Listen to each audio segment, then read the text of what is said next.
Welcome back to our online series of Behind the Wire with Chaplain Otto Ministries.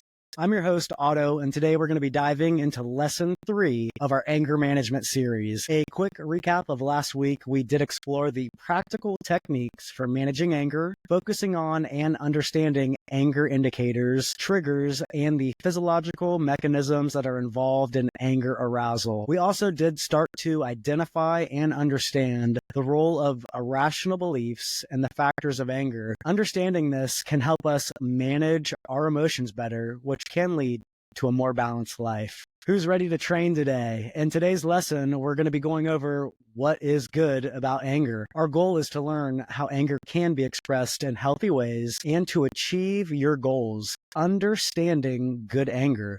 There is good anger, and it's governed by self-control, motivated by compassion, desiring to do what is right versus what is wrong. So what is right?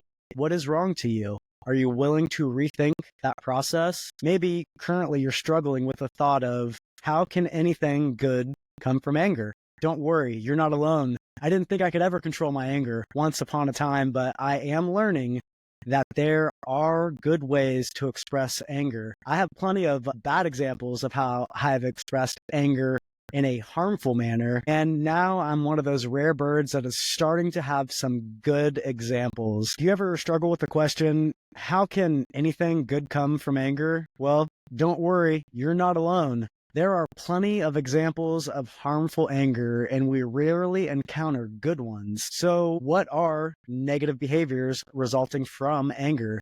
That could be yelling. I know personally, if I start to yell, I will start to make rude or obscene remarks. Other types are aggression and violence, depression, and hidden anger. And of yelling, being rude, making obscene remarks, being aggressive or violent, depression, or having hidden anger, these all have consequences. And these consequences can be a sense of guilt or shame, maybe a defensiveness, thinking they deserved it. More anger, resentment, broken relationships, all of this can get you nowhere fast and maybe even in trouble with the law. Now, there is a positive side of anger, and the premises of this class is that the feelings of anger are normal and at times they are justified.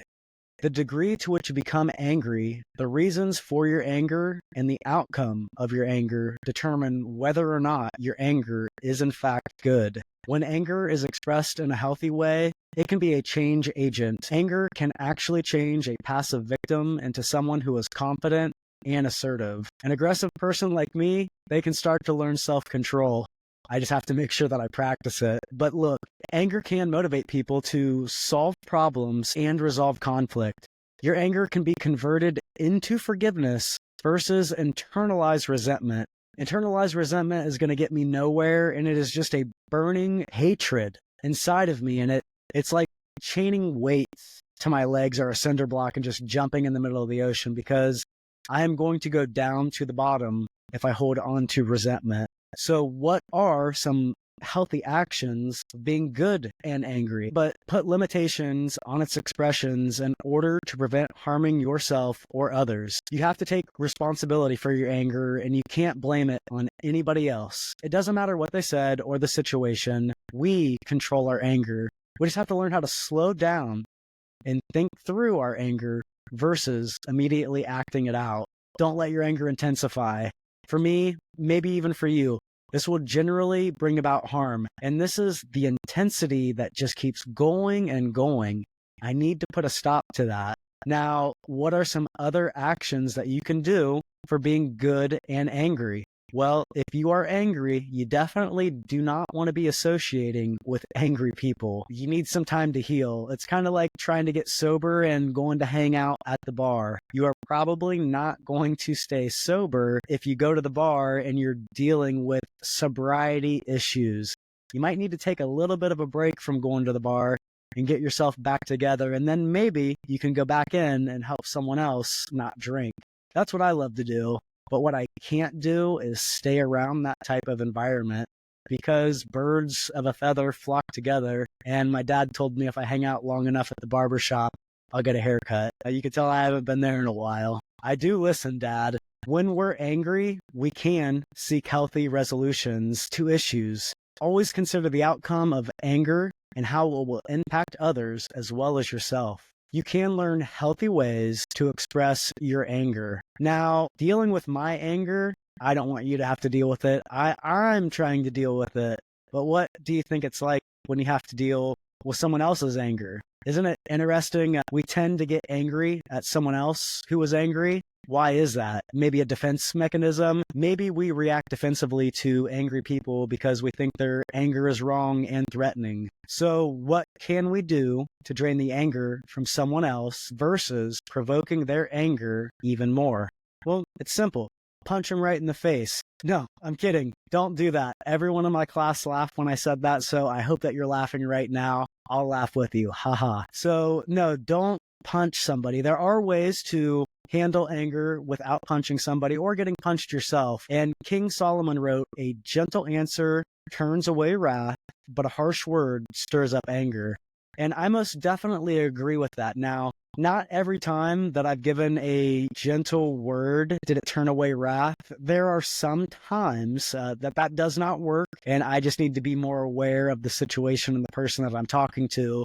But normally in the right circumstances, it will turn away wrath and cause peace. Maybe it'll cause someone to think and then come back and apologize. But I can guarantee you one thing. A harsh word will stir up anger. You just kick the beehive, you'll make it worse. And I don't think anybody likes to get stung. So what are ways that we can handle an angry person if the elements are right? Now, there might be the ability to paraphrase what the angry person is saying. Now, note, when you paraphrase, you need to say this in a calm manner. Don't sound like a prick. Try your hardest not to sound sarcastic because you're really trying to defuse the situation. So here is an example. I'm going to play two different roles of an angry person and the calm person. And the angry person's like, "I can't stand the stress of you interrupting me when I am working on a project. My God, you're so inconsiderate. You find it very stressful when I interrupt you during an important project?" Angry person: "Yes, and furthermore, I need peace and quiet around here." The non-angry person: "So to understand, you would like more peace around here and you want me to stop interrupting you." Angry person: "Yeah, you seem to have gotten the message. Goodbye." Hey, I definitely appreciate you sharing this with me, and in the future, I am definitely going to try to avoid interrupting you when I see you concentrating on a project.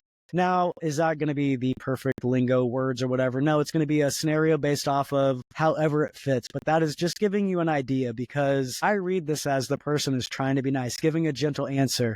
And they're getting a little bit of wrath back, a little bit of heat or resistance maybe, and that might happen at times. So don't let it knock you off guard. Just be prepared. And what you're trying to do is defuse the situation. Hey, my apologies.